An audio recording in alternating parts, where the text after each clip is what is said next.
وبركاته. الحمد لله وكفى وسلام على عباده الذين اصطفى. الحمد لله الذي وحده والصلاة والسلام على من لا نبي بعده. وبشانه قال جل وعلا: إن الله وملائكته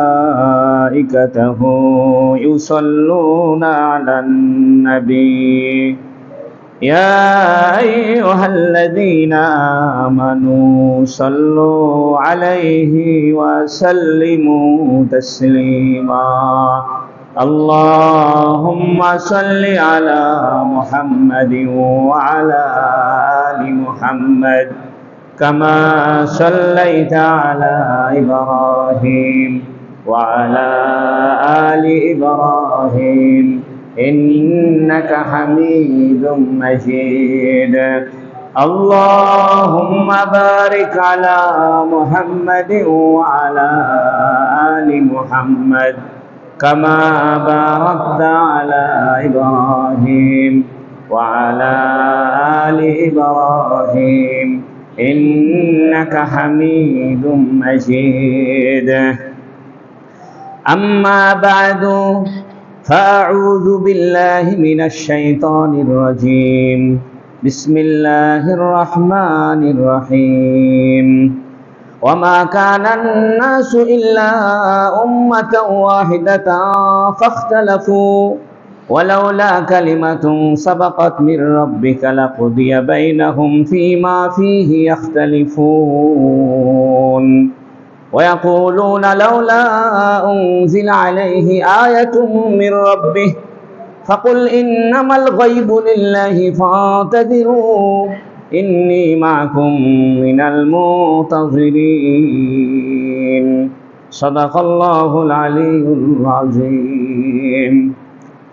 আলহামদুলিল্লাহ, আল্লাহ তাবারাক ওয়া তাআলার বড় মেহেরবানি যে আল্লাহ রাব্বুল ইজ্জত দীর্ঘ এক মাস পরে আল্লাহর ঘরে বসে আল্লাহর কোরআন পড়ার সুযোগ আমাদেরকে দান করেছেন। বলুন আলহামদুলিল্লাহ। আমরা সূরা ইউনূসের তাফসীর শুনছিলাম। আজকে সূরা ইউনূসের 19 নম্বর আয়াত থেকে তাফসীর হবে। 211 নম্বর পৃষ্ঠা হেফজ কোরআন শরীফ। আল্লাহ পাক ইসলামী জাতীয়তাবাদের ব্যাপারে এবং মুসলিম উম্মার ব্যাপারে একটি নীতিমালা ঘোষণা করছেন আজকের আয়াতে। আল্লাহ বলছেন, মা কানান নাসু ইল্লা উম্মাতান ওয়াহিদা। সমস্ত মানুষ একটি উম্মত ছিল। সমস্ত মানুষ একটি উম্মত ছিল।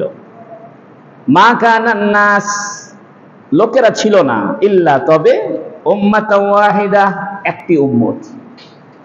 ফাখতালাফু, অতঃপর এরা মতভেদ করেছে।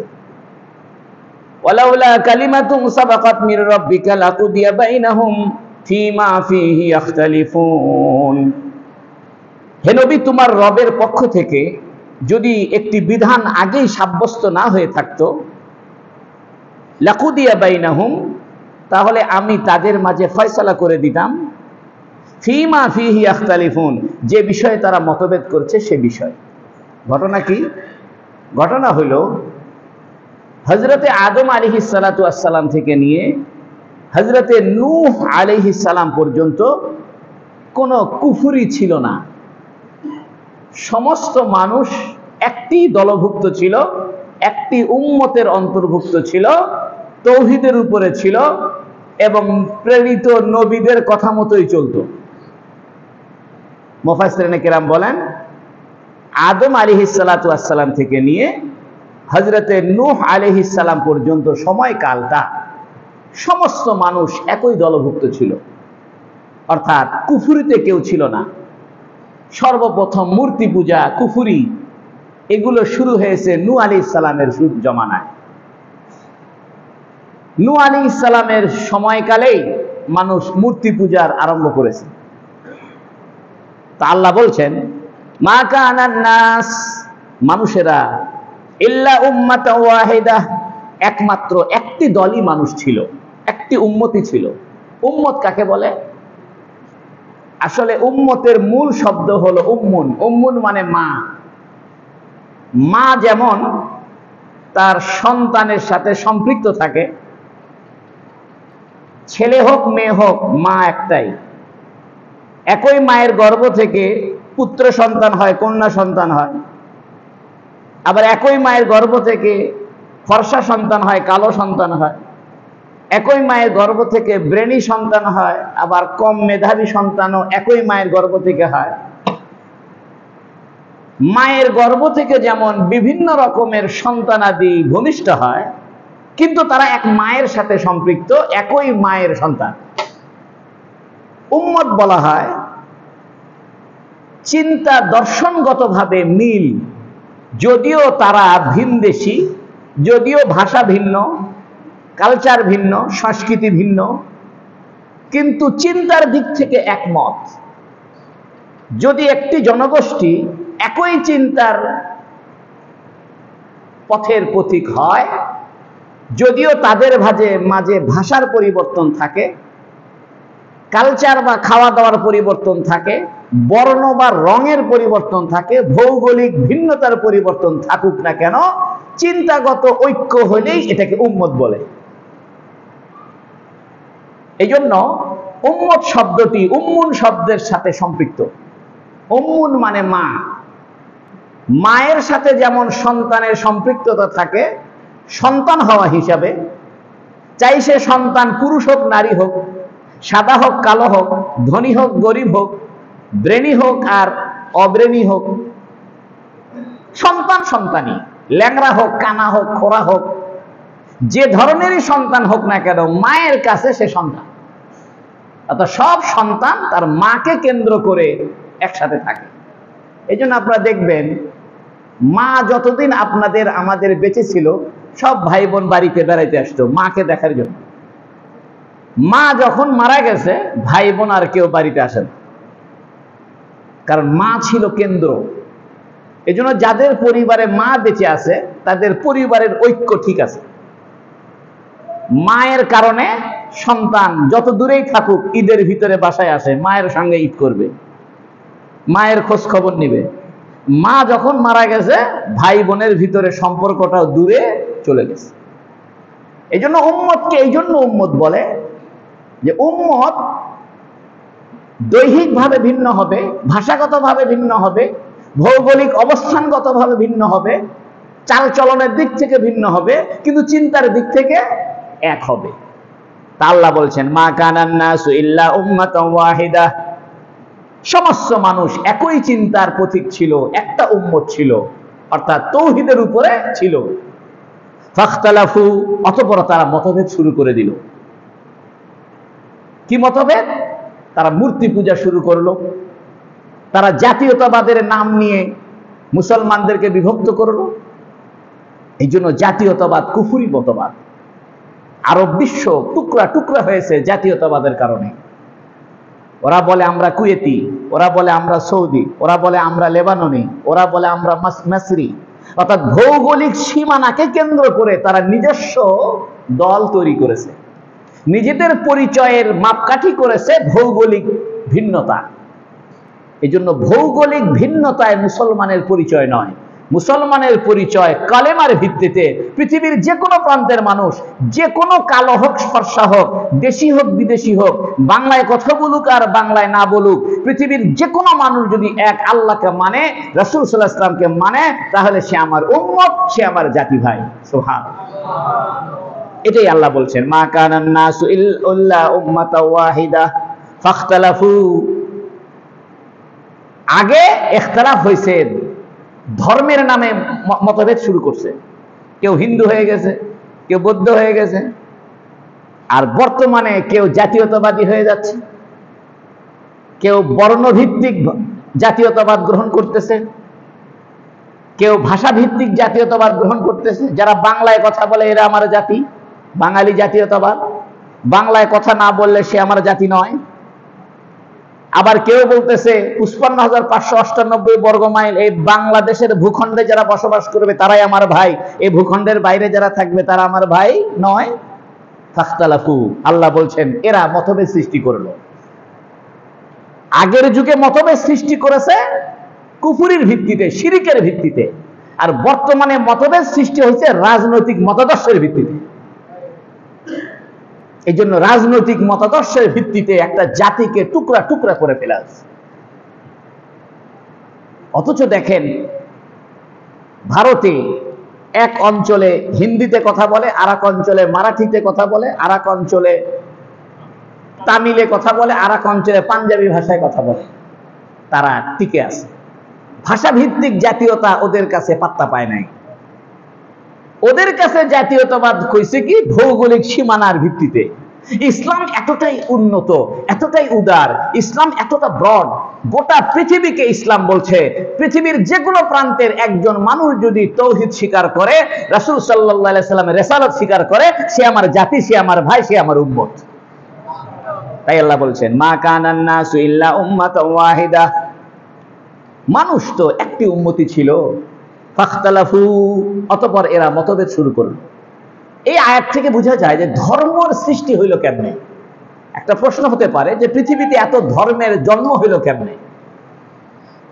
নবীগণ যখন আল্লাহর তৌহিদের কথা বলতেন, নবীরা মারা যাওয়ার পরে মানুষ মতভেদ সৃষ্টি করেছে। কিভাবে? একজন ভালো মানুষ, এরা মানুষকে মেহমানদারি করত, ছাতু খাওয়াইতো।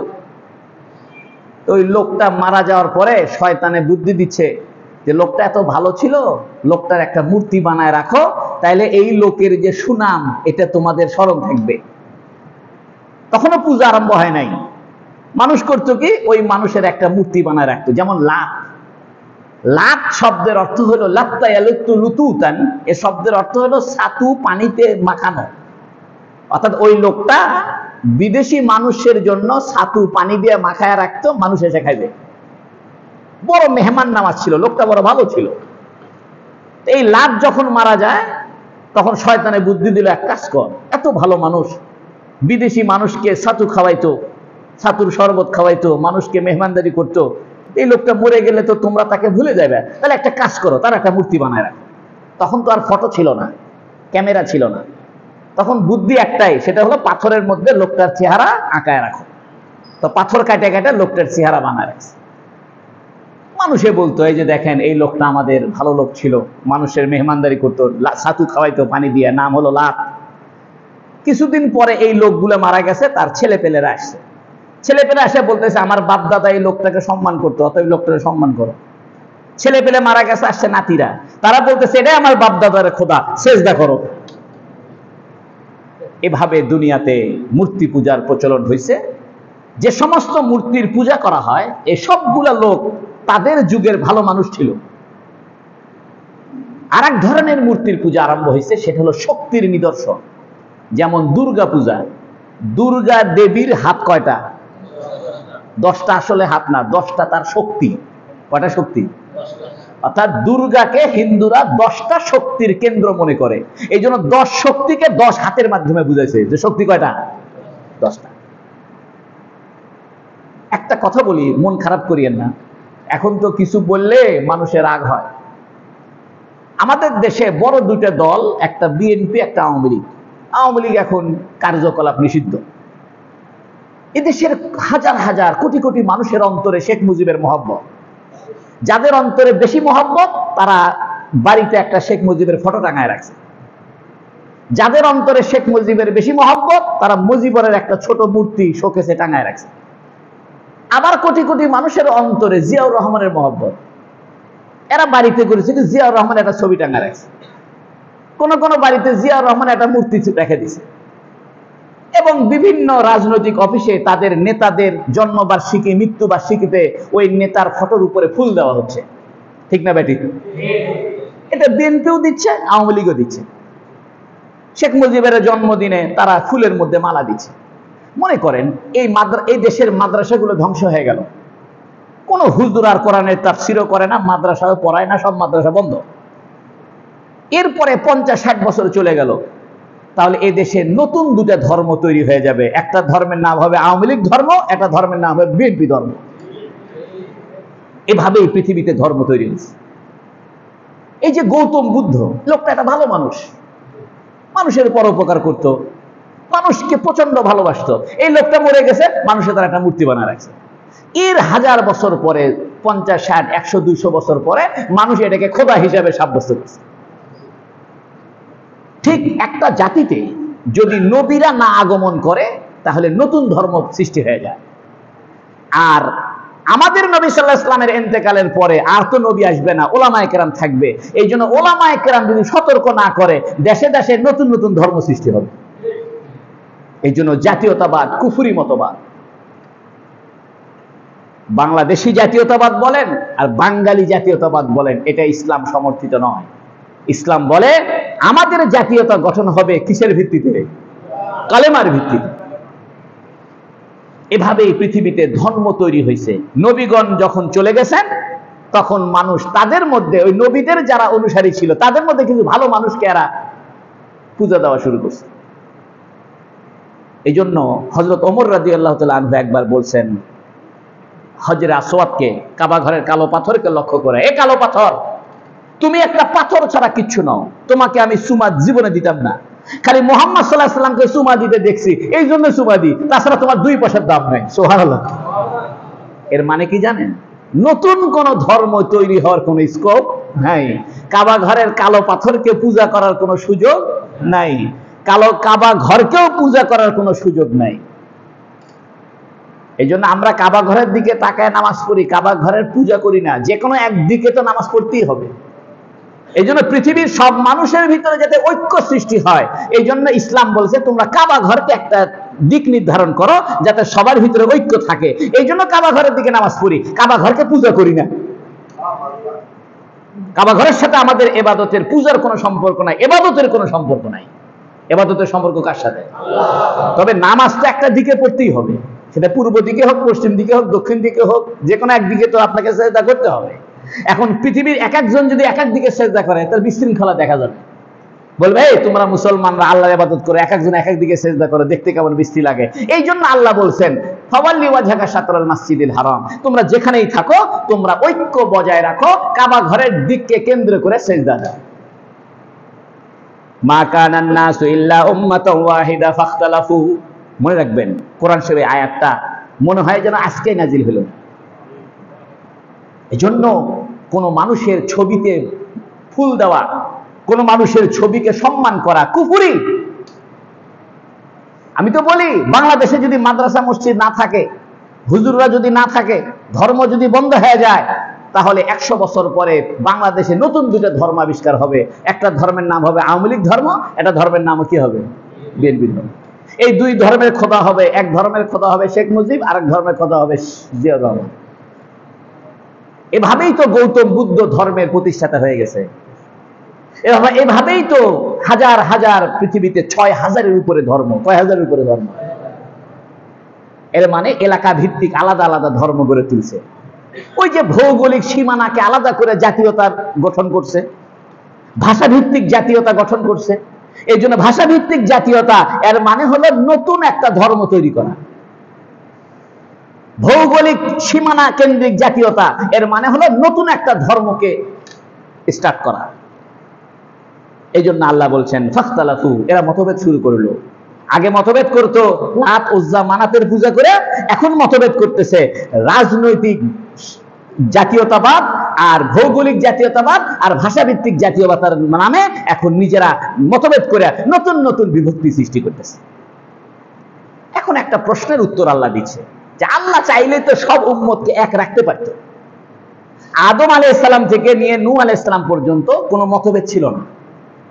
একের পর এক নবী আসছে, কেউ মতভেদ করতে পারেনি। নূহ আলাইহিস সালামের পরে মানুষ এতটাই বিস্তার লাভ করছে, পৃথিবীতে মানুষ জমজমাট হয়ে গেছে, প্রান্তে প্রান্তে মানুষ পৌঁছে গেছে। তখন একজন আল্লাহ তখন একই সময়ে 4জন 5জন করে নবী পাঠাইছে। 24,000 নবী পাঠাইছে। কয় হাজার? কম কথা নাকি? এই 24,000 নবীর ভিতরে 27-25 জন নবীর নাম আমরা জানি, আর বাকি কারণ আমি জানি না। এই নবীরা যে আগমন করত, নবীরা মারা যাওয়ার পর পরই নতুন একটা ধর্ম বানাইত। তা আল্লাহ বলতেছেন যে আমি চাইলে তো এদেরকে এক মতে রাখতে পারতাম, রাখলো না কেন? অনেকে নাস্তিকরা প্রশ্ন করে যে আল্লাহ সবকিছু করে, তা আল্লাহ এত ধর্ম বানাইছে? ধর্ম আল্লাহ বানায়নি, বানাইছে মানুষ। আল্লাহ যেটা বানাইছে সেটা নবীদের মাধ্যমে, তৌহিদের ধর্ম। এই জন্য খ্রিস্টানরা সঠিক ধর্মে ছিল এক সময়, ইহুদিরাও সঠিক ধর্মে ছিল, কিন্তু পরবর্তীতে তারা জাতীয়তাবাদের নামে ভাগ হয়ে গেছে, মূর্তি পূজা আলাদা করে ভাগ হয়ে গেছে, নতুন নতুন দল তৈরি করছে।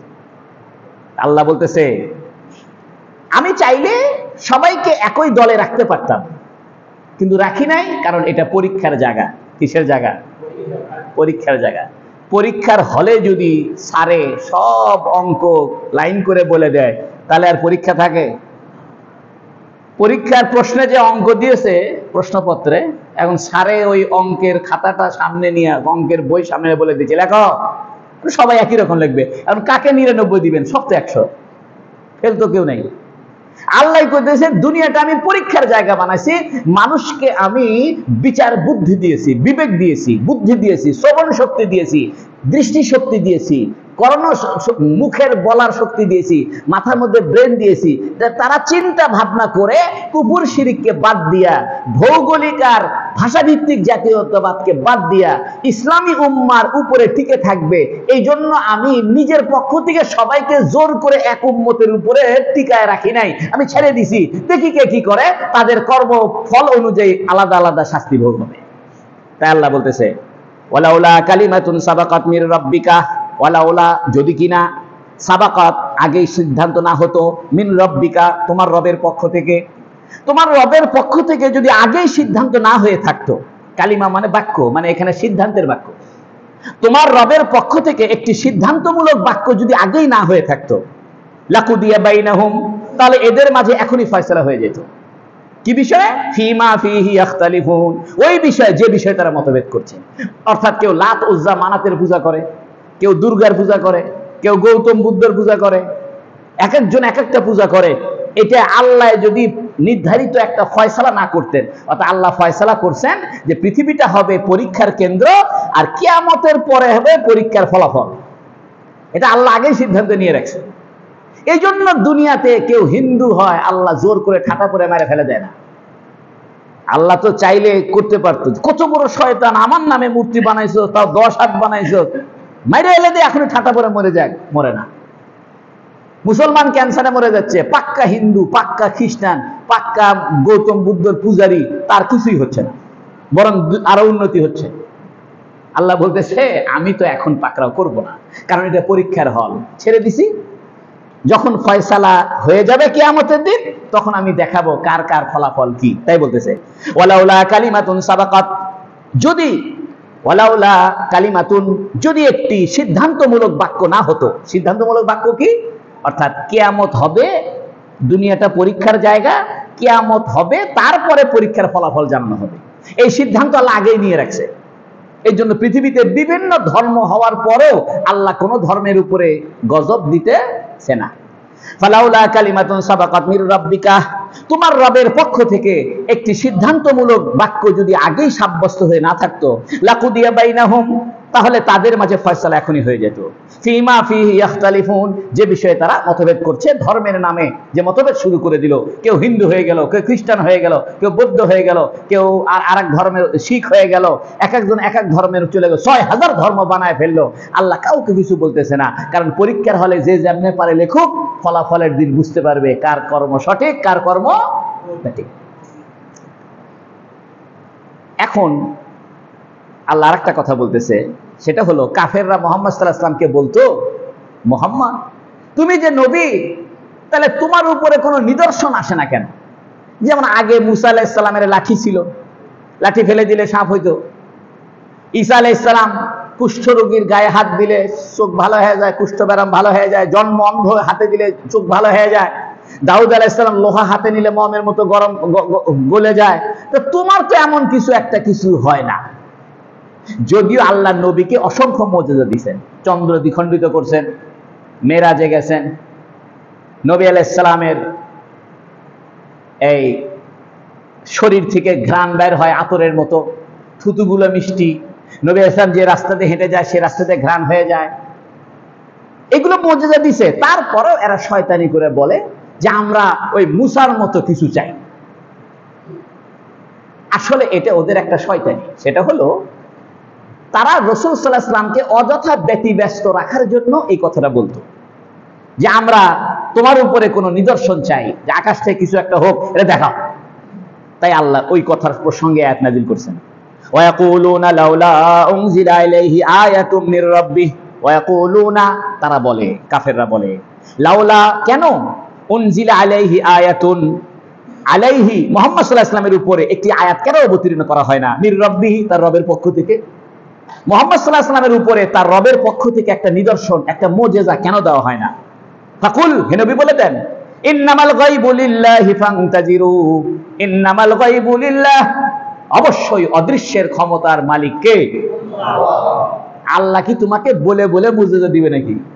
মনে করো মুহাম্মদ সাল্লাল্লাহু আলাইহি ওয়াসাল্লামকে আল্লাহ একটা মুজিজা দিল যে লোহা হাতে নিলে কি হয়ে যায়, তা তোমরা বলবে মুহাম্মদ তো পাকা জাদুকর, আরেকটা নিদর্শন চাই। তা তোমাদের কথা মতো কি সারাদিন খালি নিদর্শন পাঠাইতেই থাকবে নাকি? বরং মুহাম্মদ সাল্লাল্লাহু আলাইহি সাল্লামের যে মুজিজাগুলো ছিল, হাজার হাজার মুজিজা ছিল, তার ভিতরে সর্বশ্রেষ্ঠ মুজিজা হলো কোরআন।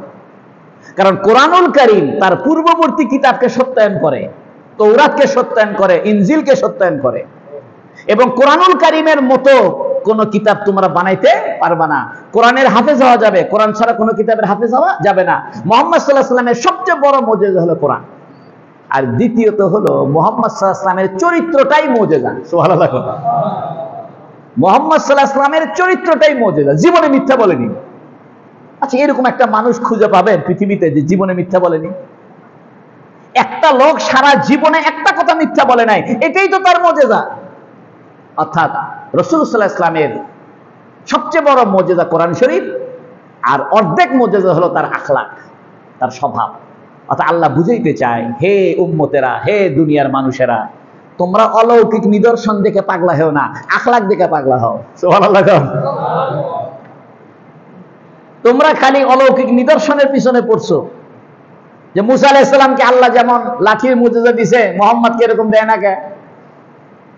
ঈসা আলাইহিস সালামকে আল্লাহ মুজিজা দিয়েছে, অন্ধকে ভালো করে দেয়, মুহাম্মদ সাল্লাল্লাহু আলাইহি ওয়াসাল্লাম অন্ধকে ভালো করতে পারে না কে? আরে এগুলো বাদ দাও, তোমরা মুহাম্মাদের দুটো জিনিস দেখো, একটা কোরআন দেখো আর মুহাম্মাদের চরিত্র দেখো, কারণ মুহাম্মাদের চরিত্রটাই হলো তার মুজিজা। সুবহানাল্লাহ। তাই আল্লাহ বলতেছে, ওয়ায়াকুলুনা, তারা বলে, কাফেররা বলে, লাউলা উনজিলা আলাইহি, মুহাম্মাদের উপরে, তার উপরে কেন অবতীর্ণ করা হলো না আয়াতুম মির রাব্বিহ, তার রবের পক্ষ থেকে নিদর্শন। ফাকুল ইন্নামাল গায়বু লিল্লাহ, হে নবী বলে দেন অদৃশ্যের ক্ষমতা তো আল্লাহর। ফান্তাজিরু, অপেক্ষা করো, ইন্তজার করো। ফান্তাজিরু, অপেক্ষা করো। অপেক্ষা করো মানে শাস্তির অপেক্ষা করো, ভণ্ডামি বাদ দাও। মুহাম্মদ সাল্লাল্লাহু আলাইহি ওয়াসাল্লামকে মুজিজা দিছি, কোরআনের মুজিজা দিছি, চন্দ্র দ্বিখণ্ডিতের মুজিজা দিছি, মেরাজের মুজিজা দিছি, ওনার শরীর থেকে মেশক আম্বরে ঘ্রাণ বের হয় সেই মুজিজা দিলাম, জীবনে মিথ্যা বলেনি সেই মুজিজা দিলাম, জীবনে ওয়াদা খেলাপ করেনি সেই মুজিজা দিলাম, জীবনে গালি দেয়নি সেই মুজিজা দিলাম, মারামারি করেনি সেই মুজিজা দিলাম। এত কিছু দেওয়ার পর আবার কি মুজিজা লাগে? এখান থেকে একটা মূল নীতি বের হয়েছে, সেটা হলো আল্লাহর ওলি হওয়ার জন্য কাশফ কারামত জরুরি না। মুজিজাটাই যদি মূল লক্ষ্যবস্তু হইতো, তাহলে আল্লাহ একের পর এক মুজিজা দিতেই থাকতো। আর একের পর এক মুজিজা যদি আল্লাহ দিতেই থাকে আর ওরা বলতেই থাকবে এটাও জাদুকর, এটাও জাদুকর, আরেকটা চাই, এটা জাদুকর, আরেকটা চাই, তো সারাদিন আল্লাহ খালি এই কামই করবে নাকি? আল্লাহ কি ওদের বাধ্য? এই জন্য আল্লাহর ইচ্ছা মতো আল্লাহ মুজিজা দিয়ে অফ করে দিছে। এগুলোর উপরে চিন্তা করে ঈমান আনো, না আনলে বাদ দাও। এটা পরীক্ষার হল, ফলাফল হবে কিয়ামতের দিন, বুঝবে কার রেজাল্ট কি হয়। এই আয়াত থেকে বোঝা যায় গায়েবের শক্তি, অর্থাৎ মুজিজা দেওয়ার শক্তি কার হাতে? বোঝা যায় নবীরাও ইচ্ছা করে করে মুজিজা ঘটাইতে পারে না। কারণ আল্লাহ বলছে কি, কুল ইন্নামাল গায়বু লিল্লাহ, গায়বু লিল্লাহ অর্থাৎ গায়েবের শক্তি, এই মুজিজা দেওয়ার যে অদৃশ্য শক্তি, এই অদৃশ্য শক্তিটা কার পক্ষ থেকে? তাহলে নবীরাও মুজিজা ইচ্ছা করে দেখাইতে পারে না। যেখানে নবীরাই ইচ্ছা করে মুজিজা দেখাইতে পারে না, সেখানে আল্লাহর ওলিরা তো ইচ্ছা করে কারামত দেখাইতেই পারবে না। মুজিজা নবী হওয়ার জন্য জরুরি নয়, কিন্তু মুজিজা নবী হওয়ার দলিল। মনে রাখবেন, মুজিজা নবী হওয়ার জন্য জরুরি নয় মুজিজা হতেই হবে, তবে মুজিজা নবীর দলিল। মুজিজা কিসের দলিল? নবীর দলিল। এই মুজিজা কাফেরদের ইচ্ছা মতো আল্লাহ দিবে না। ঠিক একই রকম ভাবে আল্লাহর ওলি হওয়ার জন্য কারামত জরুরি না। এজন্য অনেকে বলে কি এমন পীর সাহেব হলো, একটা অলৌকিক ক্ষমতা নাই, আমার ব্যবসায় লস খাচ্ছি, হুজুর একটা ফু দিলেই তো ব্যবসাটা ভালো হয়। ও হুজুরের ফু দিয়ে যেহেতু ব্যবসা ভালো হচ্ছে না, অতএব হুজুর এটা আসল পীর না। আমার সন্তান হয় না, এটা হুজুর আমার কেমন পীর হলো? ফু দিয়ে যদি আমার সন্তানই না হয় তাহলে এটা কি হইলো? এটা হুজুরই হলো। এই জন্য কারামত এটা অলিদের জন্য দলিল নয়। অলিদের দলিল হলো সে ইসলামের হুকুম মতো চলে কিনা, কোরআন হাদিস মতো চলে কিনা, এটাই একজন আল্লাহর অলি হওয়ার জন্য তার প্রমাণ। যে লোকটা ইসলাম মতো চলে, কোরআন হাদিসের জ্ঞান আছে, কোরআন হাদিস মতো চলে, দুনিয়া বিমুখ হয়ে চলে, বুঝবেন এই লোকটা আল্লাহর অলি। আর যে লোকটা কারামত দেখায়, অলৌকিক ঘটনা দেখায়, নামাজ পড়ে না, 2 নম্বর 6 নম্বর, বুঝবেন এটা পাগল, শয়তান, এটা জাদুকর। আমার এক পরিচিত লোক ছিল, পুলিশ অফিসার ছিল, মারা গেছে, আমার বন্ধুর বাবা। একদিন করছে কি, সে আমারে কয় কি শিখলে তোমরা? কিছু শিখ নেই, এরকম করছে।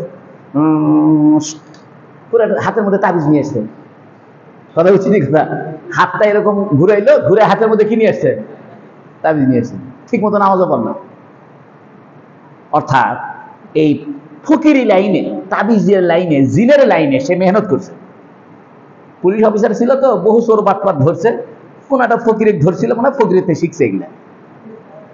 শিখে সে ভেলকিবাজি শুরু করছে। ঢাকায় আর এক পীর আছে, নামাজ কালাম কিছুই পড়ে না, এরকম আকাশের থেকে তাবিজ বাইর করে আপনার গায়ের মধ্যে ঢুকে দিবে, গোস্তের মধ্যে ঢুকে গেছে।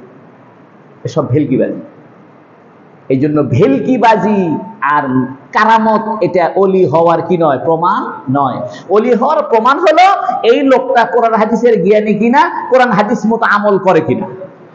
ঠিক নবীদেরও নবী হওয়ার দলিল হইল যে এই নবীটার আখলাকটা কেমন। এই জন্য নবী আলাইহিস সালামের অর্ধেক মুজিজা আখলাক, আর অর্ধেক মুজিজা হলো অন্য কিছু। নবীর চরিত্রটাই একটা মুজিজা। তাই আল্লাহ বলতেছে ইন্নী মাকুম মিনাল মুনতাজিরিন, আমিও তোমাদের সাথে অপেক্ষায় থাকলাম, তোমরা অপেক্ষায় থাকো। কাফেরদেরকে বলতেছে আমি অপেক্ষায় থাকলাম, দেখি কিয়ামতের দিন তোমাদের কর্মের হিসাব কি হয়, আর আমি বা কেমন ফলাফল তোমাদেরকে দিই। মাঝখানে একটা কথা আসলো, মুজিজা এবং কারামতের পার্থক্য কি এবং জাদুর পার্থক্য কি, এটা জানা দরকার। তিনটে দেখতে একই রকম লাগে, জাদু, কারামত, মুজিজা একই রকম লাগে। মুজিজা শব্দের অর্থ হলো অপারককারী, অপারক করে দিবে। মুজিজা নবীদের সঙ্গে হয়, এবং মুজিজা ওই যুগের সকল আভিজাত্যকে খতম করে দেয়। মুজিজা যেমন মুসা আলাইহিস সালামের যুগে ছিল জাদুকরদের আভিজাত্য। আল্লাহ মুসা আলাইহিস সালামকে লাঠির মুজিজা দিয়ে সব জাদুকরের 12টা বাজায় দিয়েছে, সব জাদুকর হেরে গেছে মুসা আলাইহিস সালামের কাছে। ঈসা আলাইহিস সালামের যুগে মানুষের আভিজাত্য ছিল চিকিৎসা বিজ্ঞান। আল্লাহ পাক মুসা আলাইহিস সালামকে, ঈসা আলাইহিস সালামকে এমন মুজিজা দিয়েছে, চিকিৎসা বিজ্ঞান ফেল। উনি খালি চোখের মধ্যে হাত দিত, চোখ ভালো হয়ে যেত। একদম জন্ম থেকে অন্ধ, মায়ের পেটের থেকে অন্ধ, এরকম অন্ধ মানুষের চোখে হাত দিত, কি হয়ে যেত? ভালো হয়ে যেত। অর্থাৎ মুজিজা দেওয়া হয় ওই যুগের মানুষ যেটার উপরে আভিজাত্য মনে করে, সেই বিষয়ের মুজিজা আল্লাহ ওই যুগের নবীদেরকে দেয়। আমাদের নবীর যুগে মানুষ আভিজাত্য মনে করত সাহিত্য, কাব্য সাহিত্য, আরবি কবিতা। আল্লাহ পাক এমন একটা কোরআন দিছে, পৃথিবীর সমস্ত আরবি কবিতাকে হার মানায় দিছে। সুবহানাল্লাহ।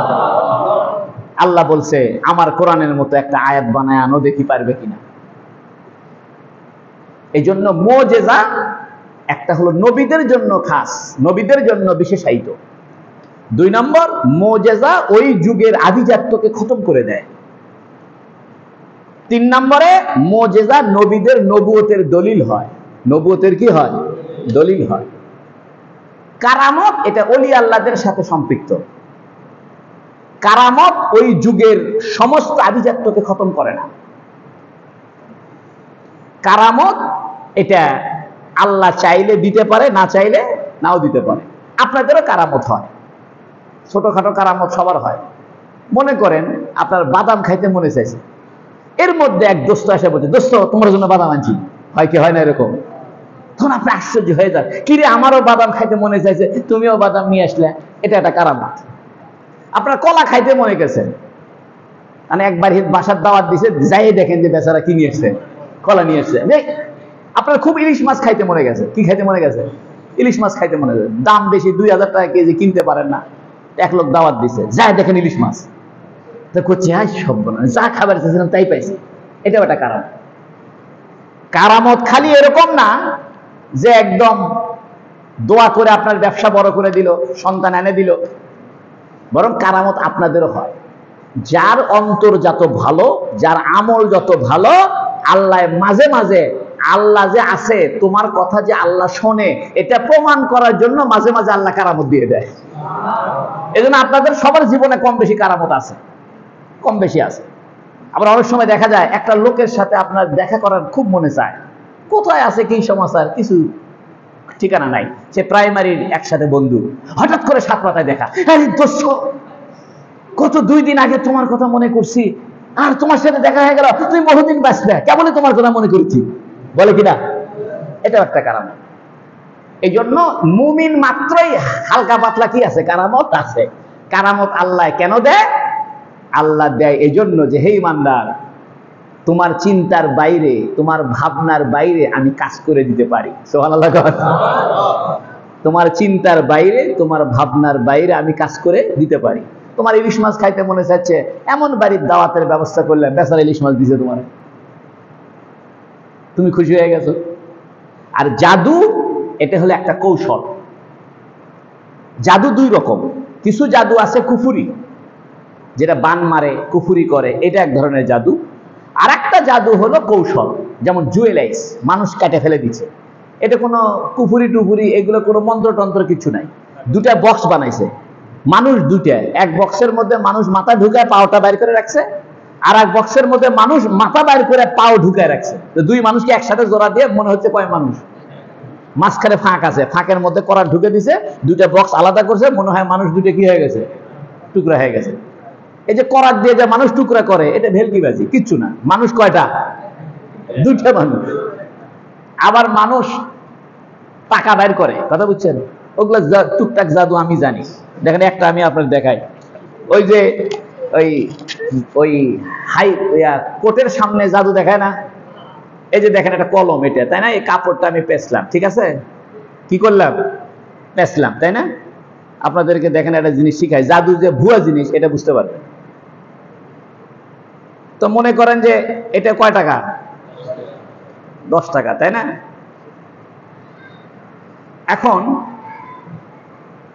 আপনার এই টাকাটা আগের থেকে ভিতরে ঢুকান আছে, কি করা আছে, ভিতরে ঢুকান আছে। এখন তাকে বলা হচ্ছে যে ভাই তুমি এই দিক দিয়ে সাদা কাগজ ঢুকাও, টাকা বের হবে, এই যে ঘুরাইবে টাকা বের হবে।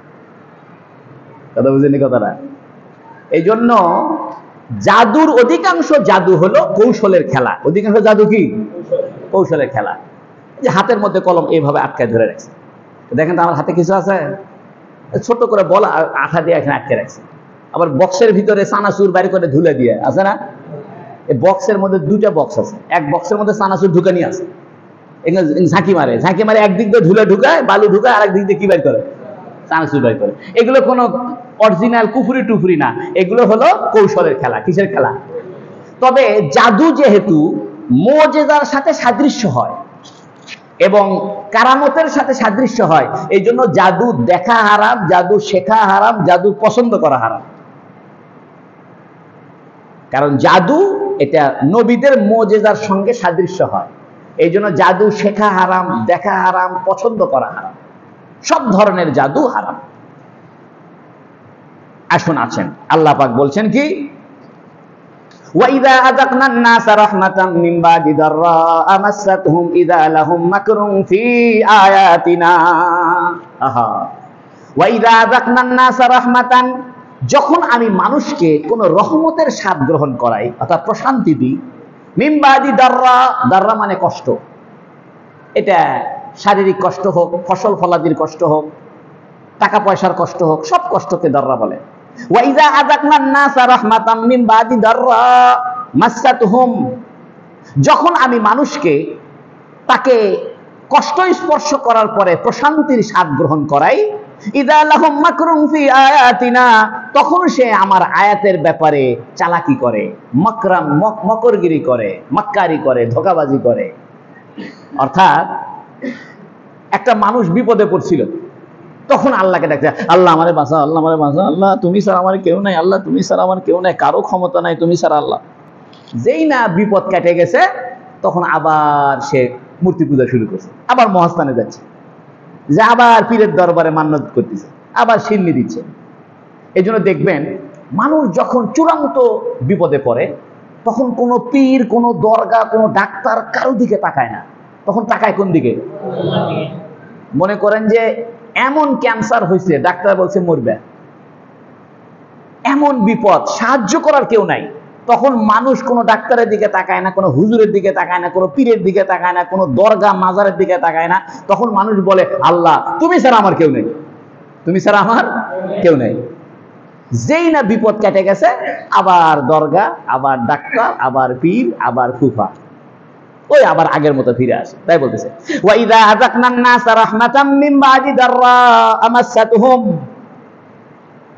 যখন আমি মানুষকে প্রশান্তি, রহমতের স্বাদ গ্রহণ করাই, মিন বাদি দাররা, কষ্টের পরে, মাসাতহুম, যে কষ্ট তাকে স্পর্শ করেছিল, ইযা লাহুম মাকরুন ফি আয়াতিনা, ইযা তখন, লাহুম তাদের জন্য, মাকরুন চক্রান্ত শুরু হয়, ফি আয়াতিনা আমার নিদর্শনের ব্যাপারে, অর্থাৎ আমার কোরআনের আয়াতের ব্যাপারে, আমার তাওহীদের ব্যাপারে চক্রান্ত শুরু হয়। কুলিল্লাহু আসরাউ মাকরা, বলে দাও আল্লাহ চক্রান্তর দ্রুত জবাবদাতা। কুলিল্লাহ, বলে দাও আল্লাহু আসরাউ মাকরা, আল্লাহ তোমাদের চক্রান্তের দ্রুত জবাব দিবেন। অর্থাৎ তোমাদেরকে যখন বিপদের পরে আমি প্রশান্তি দিই, তখন আবার আগের মতো হয়ে যাও। এই জন্য দেখবেন এসএসসি পরীক্ষার আগে ছেলে পেলে নামাজ ধরে, ঠিক না? বলেন না, নামাজ ধরে না? যেই না রেজাল্ট বাইর হয়েছে A+, তখন আবার নামাজ কালাম বাদ দিয়ে আগের মতো, আবার যখন এইচএসসি পরীক্ষা শুরু হবে, তখন আবার নামাজ ধরবে।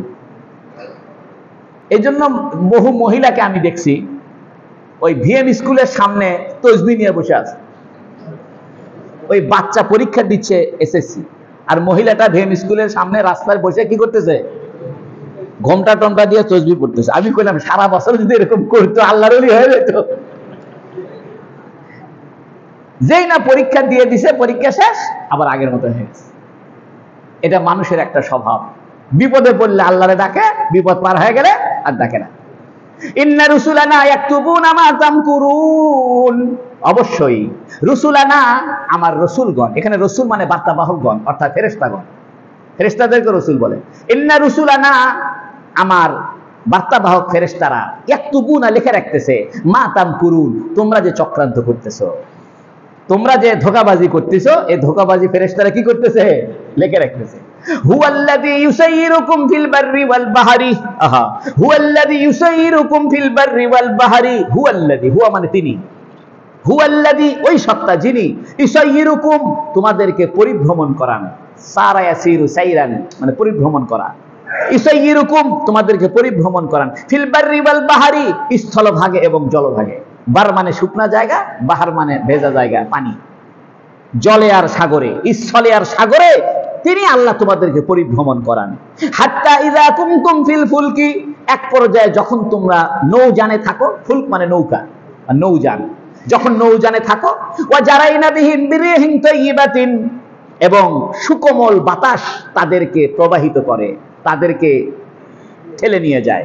জারাইনা তারা জারি হয়, তারা প্রবাহমান হয়, বিহীন তাদেরকে নিয়ে, নৌকাটা তাদেরকে নিয়ে প্রবাহমান হয়, বিরিহিন তাইয়্যিবা মৃদু বাতাসে বা পবিত্র বাতাস, অর্থাৎ এখানে মৃদু বাতাস, কোমল বাতাস, যে বাতাসের মধ্যে ঝড় নাই, মৃদু মৃদু হালকা হালকা বাতাস তাদেরকে প্রবাহিত করে। ওয়া ফারিহু বিহা, এতে তারা খুশি হয়। এই জন্য দেখবেন সাগরে প্রমোদ তরী আছে, সেখানে ড্যান্স হচ্ছে, খাওয়া হচ্ছে, মদ খাচ্ছে, হইচই চিল্লা পাল্লা, সাগরে প্রমোদ তরী। যেই না সাগরে ঝড় উঠছে, এলে ড্যান্স ডুন্স বাদ দিয়া খোদা সুবহানাল্লাহ সুবহানাল্লাহ সুবহানাল্লাহ, এটা বর্তমানেও তাই আছে। সাগরের ভিতরে প্রমত্তরী আছে, অর্থাৎ জাহাজের ভিতরে এরকম মদ খাওয়া, ড্যান্স করা, এগুলোর জায়গা আছে। তো বাতাস যখন ভালো থাকে, সাগরের আবহাওয়া যখন ভালো থাকে, মৌজ শুরু করে দেয়।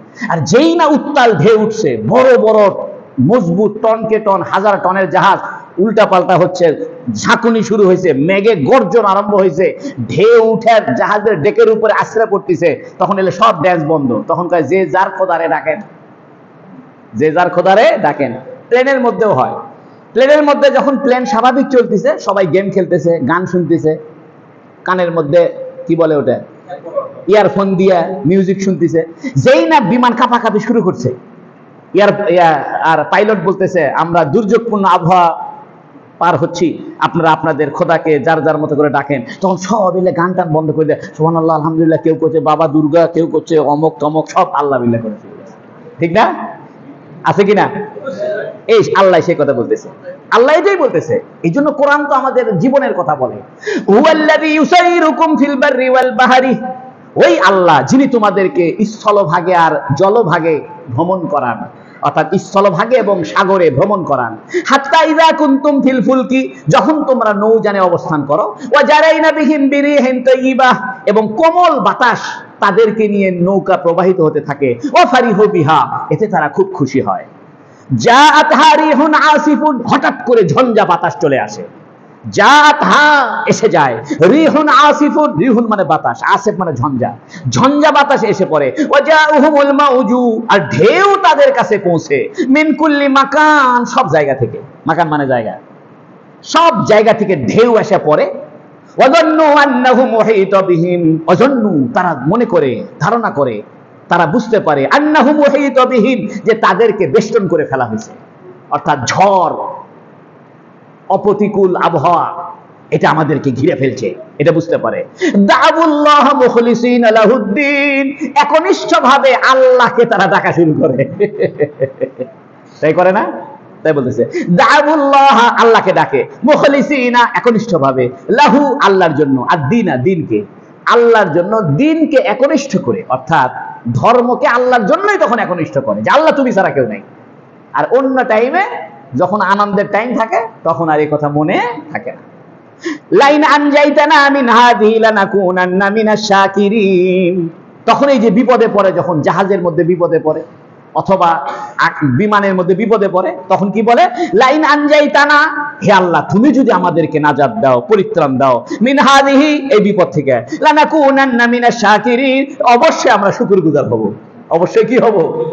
আল্লাহ এইবারের মতো বাঁচায় দাও, জীবনে নামাজ কাজা করবো না, আল্লাহ তুমি এইবার বাঁচায় দাও, এইবার বিপদ থেকে আমারে বাঁচাও, আল্লাহ আমি আর ঘুষ খাবো না, আমি আর মিথ্যা কথা কমবো না, আল্লাহ আল্লাহ এবার বাঁচায় দাও, আল্লাহ যা পাপ করছি করছি, আর জীবনে পাপ করবো না। যেই না আবার রহমত নাজিল হয়, অর্থাৎ বিপদ কেটে যায়, আবার আগের মতো হয়ে যায়। ফালাম্মা আনজাহুম ইযা হুম ইয়াবগুনা ফিল আরদি, দেখেন আল্লাহ আমাদের জীবনের কথা বলতেছে। ফালাম্মা, অতঃপর যখন, আনজাহুম, তিনি তাদেরকে পরিত্রাণ দেয়, আনজা মাজির সিগা, আনজাহুম, তিনি তাদেরকে কি করেন? পরিত্রাণ দেন। ইযা হুম ইয়াবগুনা, তখন তারা অবাধ্যতা করে, ফিল আরদি, জমিনে। ইযা, তখন, হুম, তারা, ইয়াবগুনা, অবাধ্যতা করে, ফিল আরদি, জমিনে, বিগাইরিল হক, অন্যায় ভাবে, নাহক ভাবে। ইয়া আইয়ুহান নাস, হে দুনিয়ার মানুষ, ইন্নামা বাগিয়ুকুম আলা আনফুসিকুম, তোমাদের অবাধ্যতা তোমাদের বিরুদ্ধেই যাবে। তোমরা যে অবাধ্যতা করতেছো আমার, এই অবাধ্যতা আমার কোনো ক্ষতি করবে না, তোমাদের অবাধ্যতা তোমাদের বিরুদ্ধেই যাবে। আলা বাসালা এলা, এর আজের অর্থ দিছে, আলা এটা বিরুদ্ধে অর্থ দেয়। ইয়া আইয়ুহান নাস, হে মানুষ, হে মানব জাতি, ইন্নামা বাগিয়ুকুম, অবশ্যই তোমাদের অবাধ্যতা, আলা আনফুসিকুম, তোমাদের নিজেদের বিরুদ্ধে যাবে। মাতাআল হায়াতিদ দুনিয়া, দুনিয়ার জীবনের সামান্য কিছু ভোগ করে নাও। মাতা এটা মফুল হয়েছে, এখানে কিছু ছাত্র আছে তো এই জন্য বলি, মাতা এটা নসব হয়েছে।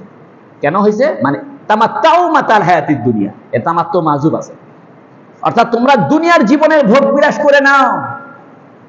এই জন্য কাফেররা দুনিয়ার জীবনের কত ভোগ বিলাস করতেছে, আল্লাহ কি টুটি চাপে ধরেছে? আল্লাহ চাইলে আর ক্যান্সার দিয়ে মারা ফেলে দিতে পারে না? দুনিয়ার অকাম কুকাম করে বেড়াচ্ছে, আল্লাহ কিছু কয় না, ভোগ কর। সুম্মা ইলাইনা মারজিউকুম, অতঃপর ইলাইনা মারজিউকুম, আমারই কাছে তোমাদের প্রত্যাবর্তন। ইলাইনা, আমারই কাছে, মারজিউকুম, তোমাদের প্রত্যাবর্তন। ফানুনাব্বিউকুম, আমি তোমাদের অবহিত করব। নাব্বি মানে অবহিত করা। ফানুনাব্বিউকুম, আমি তোমাদেরকে অবহিত করব। বিমা কুনতুম তা'মালুন, যে আমল তোমরা করেছো, দুনিয়াতে যে আমল করেছো, এটা আমি তোমাদেরকে কিয়ামতের দিন কি করব? অবহিত করব। এখন আল্লাহ বলতেছে, দেখেন, ইন্নামা মাসালুল হায়াতিদ দুনিয়া, দুনিয়ার জীবনের উদাহরণ কামাইন, পানির মতো, বৃষ্টির মতো। খুব সুন্দর করে শোনেন, ইন্নামা মাসালুল হায়াতিদ দুনিয়া, দুনিয়ার জীবনের উদাহরণ কামাইন, এটা বৃষ্টির মতো। আনজালনাহু মিনাস সামা, আমি এটাকে আকাশ থেকে অবতীর্ণ করি। দুনিয়ার জীবনের উদাহরণ দিচ্ছে আল্লাহ। দুনিয়ার জীবনটা হলো বৃষ্টির মতো, যা আমি আকাশ থেকে পানি দিই। ফাখতালাতা বিহি নাবাতুল আরদি ফাখতালাতা, অতঃপর এই পানি সংমিশ্রণ হয়। ফাখতালাতা বিহি, অতঃপর তিনি এই পানিকে সংমিশ্রণ করেন। ইখতালাত মানে সংমিশ্রণ করা, অর্থাৎ পানি মাটির ভিতরে কি হয়? সংমিশ্রিত হয়। ফাখতালাতা বিহি, অতঃপর তিনি সংমিশ্রণ করেন, বিহি ওই পানিকে, বা পানির দ্বারা, নাবাতুল আরদি, জমিনের উদ্ভিদ, অর্থাৎ পানির দ্বারা জমিনের উদ্ভিদ সংমিশ্রিত হয়, অর্থাৎ জমিন থেকে পানির দ্বারা বহু রকমের গাছপালা বের হয়। মিম্মা ইয়াকুলুন নাস ওয়াল আনআম, যেগুলো মানুষও খায়, চতুষ্পদ প্রাণীও খায়। মিম্মা, ওই সমস্ত বিষয়, ইয়াকুলুন নাস, মানুষও খায়, ওয়াল আনআম, এই জন্য পৃথিবীতে যা কিছু আছে, হয় মানুষ খায়, না হয় কে খায়? প্রাণীরা খায়। হাত্তা ইযা আখাযাতিল আরদু যুখরুফাহা, হাত্তা এক পর্যায়ে, ইযা আখাযাতিল আরদু যুখরুফাহা, জমিন যখন তার চাকচিক্য গ্রহণ করে, অর্থাৎ বৃষ্টির পানি মাটিতে পড়ছে, পরে মাটির থেকে কচি কচি গাছ বের হয়ে আসছে, এটা তখন এটা চাকচিক্য হয়ে গেছে, সৌন্দর্য হয়ে গেছে। ওয়াজাইয়ানাত, এবং এটা সৌন্দর্য বর্ধিত করে। যুখরুফাহা, অর্থাৎ একটা গাছ যখন মাটির থেকে বের হয়, হলুদ হলুদ হয়ে বের হয়, আস্তে আস্তে এটা কলার পাতার মতো হয়, তারপরে ধীরে ধীরে সবুজ হয়। আর জাইয়ানাত, ফুল ধরে, ফল ধরে, সুঘ্রাণ ফুল, এটা আস্তে আস্তে ফুল ধরে যায়। তাই বলতেছে, হাত্তা ইযা আখাযাতিল আরদু যুখরুফাহা, এক পর্যায়ে জমিন যখন তার চাকচিক্য গ্রহণ করে, ওয়াজাইয়ানাত, এবং সৌন্দর্য বর্ধিত হয়। জান্না আহলুহা আন্নাহুম কাদিরুন আলাইহা, জান্না আহলুহা, এই জমিনের অধিবাসী মনে করে, আন্নাহুম কাদিরুন আলাইহা, তারা এই ফসল কেটে আনতে সক্ষম হবে। আসমান থেকে পানি আসলো, এসে জমিন থেকে ধানের গাছ বের হলো, আস্তে করে ধান ধরলো, সে ধান পেকে গেল, ছিল সবুজ, হয়ে গেল সোনালী রঙের, হলুদ হলুদ সোনালী রঙের হয়ে গেল, চাকচিক্য হয়ে গেল। এখন কৃষক মনে করছে, এটা আমি কি করতে পারবো? কেটে আনতে পারবো। আতাহা আমরুনা লাইলান আও নাহারান, হঠাৎ করে আমার আযাবের হুকুম চলে আসলো, রাতে বা দিনে। হঠাৎ করে রাতের বেলা গর্জন হইয়া, বিজলি হইয়া সমস্ত পাকা ধান মরে গেল। মাঠকে মাঠ ফসল আল্লাহ বৃষ্টির দ্বারা, ঝড়ের দ্বারা কি করে দিতে পারে? শেষ করে দিতে পারে। তাই বলতেছে, আতা, এগুলো করে কে? তাহলে আল্লাহ আছে না নাই? আল্লাহ যে আছে, এই জন্যই তো ঝড়ে ডালপালা ভেঙে দিচ্ছে, চাল উড়ে নিয়ে চলে যাচ্ছে। এটা দরকার আছে। তাছাড়া মানুষ তো আল্লাহকে মানতই না। আল্লাহকে, আমি যে আছি দেখ না, বাতাসের ক্ষমতা দেখ, তোদের ফসল উড়ে চলে গেল, টিন উড়ে গেল, গাছ ভেঙে চলে গেল, তোদের। আবার একটা আজব ব্যাপার দেখেন, বিশাল ধানের মাঠ, মাঝখানে একটা জমির ধান মাটিতে পড়ে গেছে, বাকিগুলো খাড়া হয়ে ঠিকই আছে। সুবহানাল্লাহ। করছে কে? কার জমিনের ধান মাটিতে ফালায় দিবে আর কার জমিনের ধান মাটিতে খাড়া করে রাখবে, এটার ক্ষমতা কার? আরে ভাই, ধানের গাছ যদি মাটিতে পড়েই যায়, তা পুরো মাঠের জমি পড়ে যাওয়া দরকার, কিন্তু পুরো মাঠের জমি কি হয় না? পড়ে যায় না। মাঝে মাঝে 2-1 বিঘা জমি ধান মাটিতে পড়ে গেছে, কিন্তু মাঝে মাঝে আবার জমির ধান কি হয়ে আছে? খাড়া হয়ে আছে। তাই বলতেছে, আতাহা আমরুনা লাইলান আও নাহারা, আতাহা, ওই জমিনের উপরে চলে আসে, আমরুনা, আমার নির্দেশ, অর্থাৎ আমার শাস্তির নির্দেশ, লাইলান আও নাহারান, রাতে বা দিনে। ফাজআলনাহা হাসিদান, হাসিদান বলা হয় টুকরা টুকরা, খড়কুটাকে হাসিদ বলে। ফাজআলনাহা হাসিদা, অতঃপর এই সেই বাগানকে আমি করে দিই খড়কুটা। অর্থাৎ এমন ভাবে ঝঞ্ঝা বাতাস আসলো, ঝড়ো হাওয়া আসলো, গাছের পাতা পর্যন্ত টুকরো হয়ে গেল। কাল্লাম তাগনা বিল আমস, যেন লাম তাগনা বিল আমস, গতকাল এখানে কিছুই ছিল না। এমন ভাবে বাগান, এমন ভাবে জমি নিশ্চিহ্ন হয়ে যায়। পরের দিন সকালবেলা যায়, মনে হয় এখানে যে পাকা ধানের মাঠ ছিল, এটা মনেই হয় না, সব পানিতে ডুবে গেছে। হয় কি হয় না?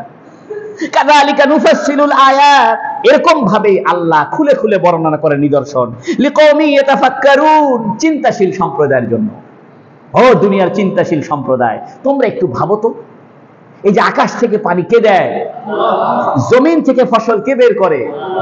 ফসল যখন চাকচিক্য হয়, পেকে যায়, সৌন্দর্য গ্রহণ করে, মনে করছো কালকে যা ফসল কাটবে, ফসল কেটে নিয়ে আসবে, রাতের বেলা ঝড় এসে ফসল ছাপা করে দিছে কে? তোমরা বোঝো না তোমাদের একজন সৃষ্টিকর্তা আছে? আল্লাহ এটা বলতেছে তোমাদের দুনিয়ার উদাহরণ হলো বৃষ্টির মতো। এখান থেকে মুফাসসিরে কেরাম আরেকটা কথা বলছেন, সেটা হলো বৃষ্টির পানিতে যেমন জমিনে পড়লে জমিন থেকে ফসল বের হয়, একই রকম ভাবে পুরুষের বীর্য মহিলার গর্ভে গেলে সেখান থেকে সন্তান বের হয়।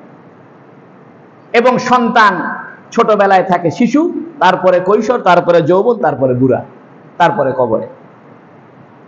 অর্থাৎ তোমাদের জীবনের সাথে তোমাদের আশেপাশে ধান গাছ, পাট গাছ, ক্ষেত খামারের সম্পর্ক আছে। তোমাদের বাড়ির পাশে যে জমির ক্ষেত, এই জমির ক্ষেতের মধ্যে বৃষ্টির পানি নামাইছে কে? সে জমিন থেকে আবার ফসল বাইর হয়েছে, গাছ বাইর হয়েছে। এক পর্যায়ে গাছ থাকে ছোট, তারপরে আস্তে আস্তে পাকে, তারপরে আস্তে আস্তে এটা আবার পচে যায়, শেষ হয়ে যায়। ঠিক একই রকম ভাবে তোমাদের পুরুষের বীর্যের দ্বারা মহিলার ভিতর থেকে বাচ্চা বের হয়, সে বাচ্চা ছোট থাকে, তারপরে আস্তে আস্তে বড় হয়, যুবক হয়, সুন্দর হয়, তারপরে বুড়া হয়, তারপরে মরে যায়। তোমাদের পাশের জমির ধান যেমন মাটি ফেটে বের হয়, তুমিও একদিন কবর থেকে মাটি ফেটে বের হবে। তোমাদের পাশে যেমন মাটি ফেটে আমের গাছ বের হইতেছে, তুমিও একদিন মাটি ফেটে বের হবে। এই জন্য আল্লাহ বলছেন ইন্নামা মাসালুল হায়াতিদ দুনিয়া কামাইন, অবশ্যই দুনিয়ার উদাহরণ হলো বৃষ্টির মতো। আনজালনাহু মিনাস সামা, তিনি অবতীর্ণ করেছেন, আমি অবতীর্ণ করেছি তা আকাশ থেকে। ফাখতালাতা বিহি নাবাতুল আরদি, অতঃপর বৃষ্টির দ্বারা জমিনের উদ্ভিদ এটা মিশ্রিত হয়। মিম্মা ইয়াকুলুন নাস, যা মানুষও খায়, ওয়াল আনাম, চতুষ্পদ প্রাণীও খায়। হাত্তা ইযা আখাযাতিল আরদু যুখরাফাহা, এক পর্যায়ে জমিন তার চাকচিক্য গ্রহণ করে, ওয়াযায়্যানাত, এবং সৌন্দর্য বর্ধন করে। ওয়াযান্না আহলুহা, এই জমিনের অধিবাসী মনে করে, আন্নাহুম কাদিরুন আলাইহা, তারা এই ফসলের উপরে কেটে আঁকতে সক্ষম। আতাহা আমরুনা লাইলান আও নাহারান, হঠাৎ করে রাতে বা দিনে আমার নির্দেশ চলে আসে। ফাজআলনাহা হাসিদান, অতঃপর এই ফসলকে আমি খড়কুটো বানিয়ে দিই। কাল্লাম তাগনা বিল আমস, যেন এখানে গতকাল কিছুই ছিল না। এগুলো করে কে?